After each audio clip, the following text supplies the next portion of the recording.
Salam Bapak Ibu dan saudara-saudara yang terkasih dalam Yesus Kristus. Berjumpa dengan saya Samuel Sayuna, guru pendidikan agama Kristen, dalam siaran Mutiara Iman Kristen yang disiarkan oleh Bimas Kristen Provinsi Nusa Tenggara Barat dengan tema berbeda-beda tetap satu di dalam Kristus. Dasar firman Tuhan dari surat Efesus pasal 4 ayat 4 hingga ayat yang ke-6. Sebelum kita membacanya, maka marilah kita berdoa. Bapa kami yang di surga, kami bersyukur pada kesempatan ini Bapa, kami boleh bersama-sama akan belajar daripada firman Tuhan. Tuhan tolong memberkati agar firman Tuhan yang akan kami baca dan kami renungkan, biarlah Roh Kudus-Mu boleh dapat menguatkan dan memberikan kami hikmat-Mu, sehingga kami boleh dapat melakukan firman Tuhan dalam tiap langkah kehidupan kami. Berfirmanlah kepada kami ya Bapa, dalam nama Tuhan Yesus kami berdoa. Amin. Bapak, Ibu, dan saudara-saudara yang terkasih dalam Yesus Kristus, sebelum kita masuk dalam pembacaan kita ini, marilah kita melihat, membuka Alkitab kita dari kitab atau surat Efesus pasal yang keempat, ayat 4 hingga ayat yang ke-6. Efesus pasal 4 ayat 4 hingga ayat yang ke-6. Demikian firman Tuhan, satu tubuh satu roh, sebagaimana kamu telah dipanggil kepada satu pengharapan yang terkandung dalam panggilan. Satu Tuhan, satu iman, satu baptisan, satu Allah dan Bapa dari semua, Allah yang di atas semua dan melalui semua dan di dalam semua. Demikian firman Tuhan, terpujilah Kristus. Berbahagialah kita yang membaca dan merenungkan firman Tuhan serta melakukan dalam kehidupan kita hari lepas hari. Bapak, Ibu, dan saudara-saudara yang terkasih dalam Yesus Kristus, tema kita adalah berbeda-beda tetap satu di dalam Kristus. Kita hidup di dunia yang penuh dengan perbedaan. Ada perbedaan suku, budaya, bahasa, usia, pendidikan, bahkan perbedaan cara berpikir. Tidak jarang perbedaan ini menjadi sumber pertengkaran dan perpecahan. Namun firman Tuhan dalam Efesus pasal 4 ayat 4 hingga ayat yang ke-6 mengajarkan sesuatu yang luar biasa. Di tengah banyaknya perbedaan, umat Tuhan dipanggil untuk hidup dalam kesatuan. Marilah kita melihat ayat demi ayat. Bagian yang pertama, kita bisa melihat bahwa kita adalah satu tubuh, yaitu di dalam ayat yang keempat. Paulus berkata satu tubuh dan satu roh. Tubuh memiliki banyak anggota: tangan, kaki, mata, telinga, dan sebagainya. Setiap anggota memiliki fungsi yang berbeda. Mata tidak bisa menggantikan tangan, dan tangan tidak bisa menggantikan kaki. Demikian juga dalam gereja. Ada yang pandai berkhotbah, ada yang melayani dengan musik, ada yang mengajar anak-anak, ada yang mengunjungi orang sakit, ada yang memberi dukungan dan doa. Karunia kita berbeda memang, tetapi tujuan kita sama, yaitu memuliakan Tuhan. Bapak, Ibu, dan saudara-saudara yang terkasih dalam Tuhan, kesatuan bukan berarti semua harus sama. Kesatuan berarti berbagai perbedaan bekerja bersama untuk tujuan yang sama. Lewat firman Tuhan, ayat ini mengajarkan kita bahwa jangan membandingkan diri dengan orang lain.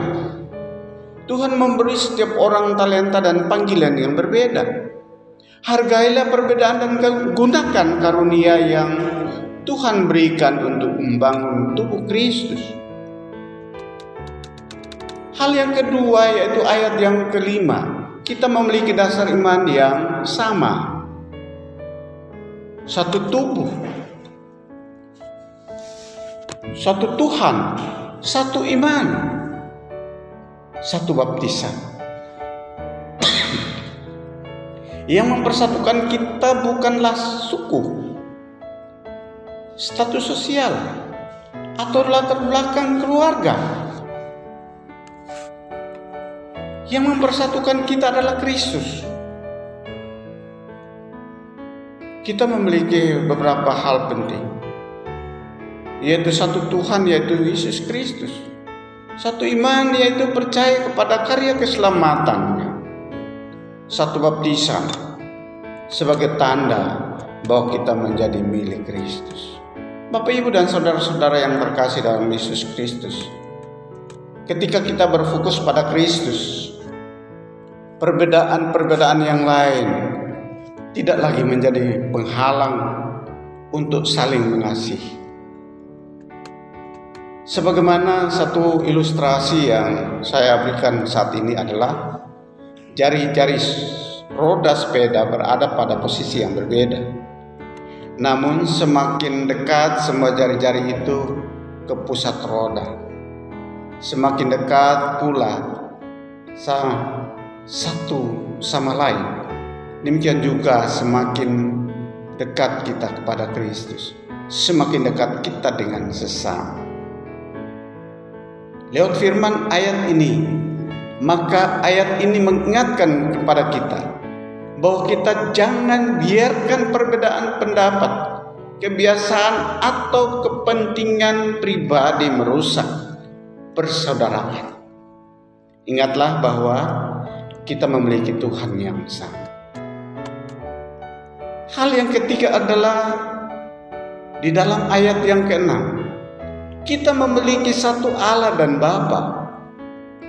Ayat 6 ini berkata, satu Allah dan Bapa dari semua, Allah yang di atas semua dan oleh semua dan di dalam semua.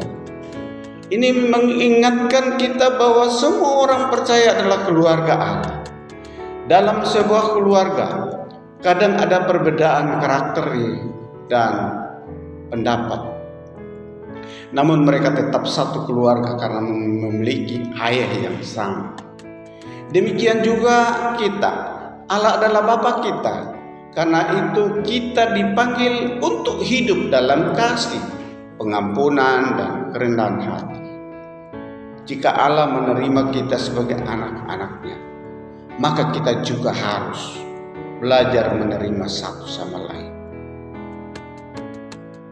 Bapak Ibu, kita belajar di ayat-ayat ini.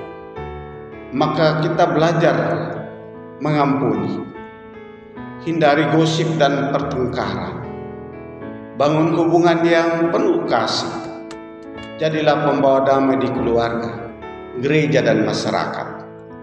Sebagai penutup, saudara-saudara yang terkasih, dalam Efesus 4 ayat 4 sampai ayat yang ke-6 mengajarkan bahwa kita adalah satu tubuh. Meski memiliki fungsi yang berbeda, kita memiliki satu Tuhan, satu iman, dan satu baptisan. Kita memiliki satu Allah dan Bapa yang mempersatukan kita. Dunia mungkin melihat perbedaan sebagai alasan untuk berpecah, tetapi Tuhan memanggil kita untuk menunjukkan bahwa dalam Kristus perbedaan dapat menjadi kekuatan yang memperindah kesatuan. Mari kita menjadi jemaat yang hidup dalam kasih, menjaga persatuan dan kemuliaan Tuhan melalui kehidupan kita, agar nama Tuhan saja yang dipuji dan dipermuliakan.